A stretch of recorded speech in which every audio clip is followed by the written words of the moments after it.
चौथी पास ने हिला दिया सरकारी सिस्टम। गन्ने का रस बेचने वाला बना करोड़ों के फ्रॉड का मास्टरमाइंड। झालावाड़ पुलिस ने इस मामले में 30 आरोपियों को गिरफ्तार किया है। जब मास्टरमाइंड की मां के पास मीडिया पहुंचा तो क्या कहा मास्टरमाइंड की मां ने और क्यों रोई फूट फूट कर, सुनिए। चौथी पास से भाई, चौथी पास ईमानदारी की बात से मेरे और मेरे बड़े बच्चे जिन्हें जो दूसरी पास बड़ा ही बड़ा लड़के बड़ी बड़ी लड़की से वो नहीं पढ़ी है। मेरी 4 लड़के नहीं पढ़ी, मेरी शक्ति नहीं पढ़ा। बाकी तो मेरे बच्चा ने मैंने नहीं पढ़ाया। शक्ति तो खाबा को दाना ही मैं कैसे पढ़ाऊँ मेरे बच्चा को। पेट बांध बांध के मैंने मेरे बच्चे पाला थी। तो आज मौसम पड़ोस बस्ती सारी दुखी हो गई। जुम्मों को भगवान ने सुख दिया थोड़ा घना, तो मेरे आत्मा को चूंट चूंट रखा गई। अब मैं कैसे करूँ पता, मेरे रोज नहीं सकल मेरे मैं लंगड़ी टूटी लाठी से चलती है, मेरी बस की कौन। माता जी, रामोतार झालावाड़ के अंदर क्या काम करा करता था? झालावाड़ पहले तो करे या ना गड़ाई का काम करया जी, कैलेंडर चलाया जी लखनऊ में। और 5 थे ना जी इसने गंडा के जूस की मशीन लगाई थी झालावाड़ में 8-9 साल। छोटे छोटे बच्चा होते इनके बच्चा से फैमिली से करे। मैंने रोती बाप मर गया तो मेरे बच्चा ने बहुत गड़ा पेट भरा जी। जो बाप तो गुजर गया, बाप टेंशन गुजर गया। मेरे बच्चा ने रो रो के बहुत गड़ा पेट भरा जी। और आज से ना जो दुनिया में से जड़ जड़ के 2 के 4 लगा मेरा फंसा दी।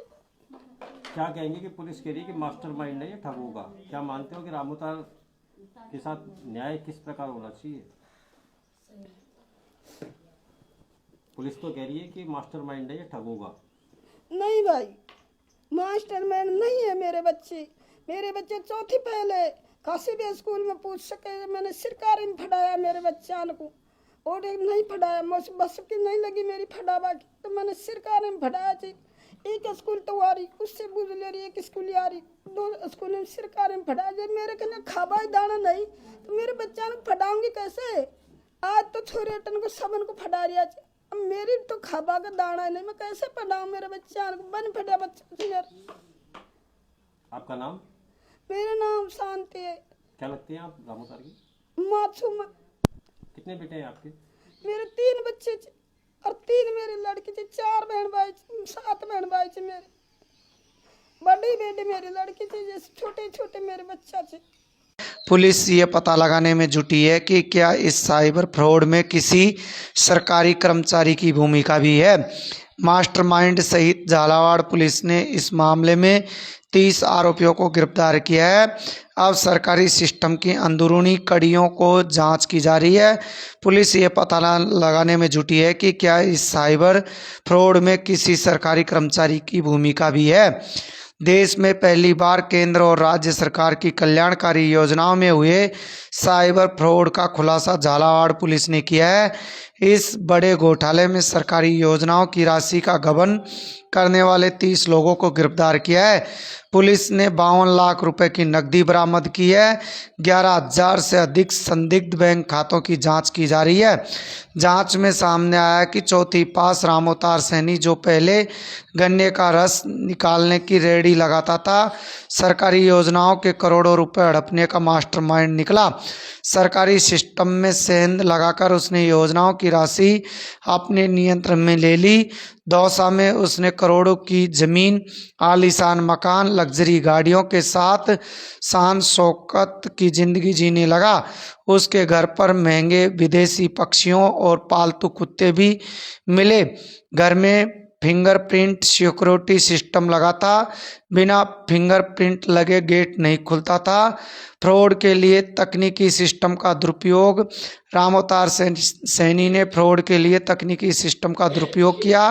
वह अपने दलालों के साथ मिलकर लोगों की जमाबंदी और बैंक खातों की आईडी पासवर्ड हैक करता था।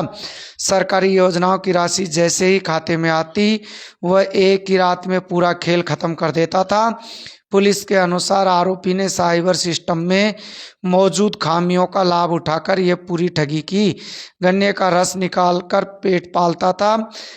इसको लेकर पब्लिक ऐप की टीम जब उनके गांव पहुंची तो घर पर मौजूद उनकी मां शांति देवी फूट फूट कर रो पड़ी। उन्होंने कहा, मेरा बेटा निर्दोष है। परिवार पहले सब्जियां बेचकर और गन्ने का रस निकालकर पेट पालता था।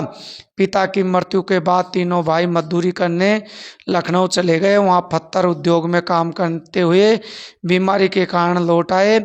इसके बाद राम अवतार झालावाड़ में गन्ने की मशीन चलाने लगा।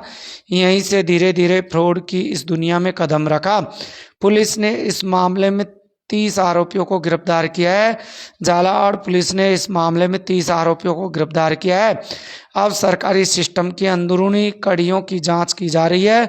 पुलिस ये पता लगाने में जुटी है कि क्या इस साइबर फ्रॉड में किसी सरकारी कर्मचारी की भूमिका है।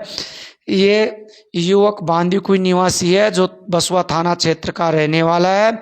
आपको बता दें कि अब धीरे धीरे पुलिस इन कड़ियों को खोलेगी तो यहाँ के स्थानीय लोगों सहित अन्य कर्मचारी भी इसकी चपेट में आने की संभावना जताई जा रही है।